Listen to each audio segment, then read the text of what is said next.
নায়িকার চরিত্র হোক কিংবা আইটেম গান, সব জায়গাতেই তিনি যেন সেরাটাই দিয়ে যান।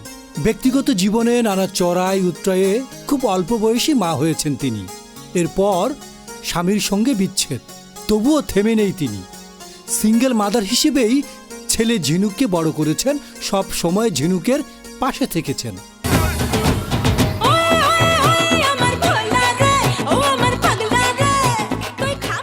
এক সাক্ষাৎকারে শ্রাবন্তীকে প্রশ্ন করা হলো, ছেলের বিয়ে হলে কেমন শাশুড়ি হবেন?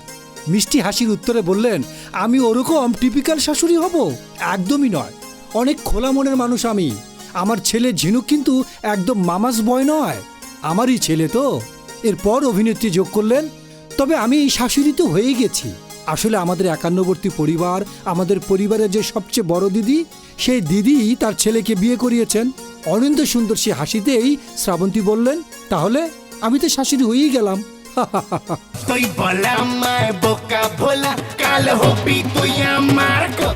বিনোদন ডেস্ক, গণমানুষের আওয়াজ।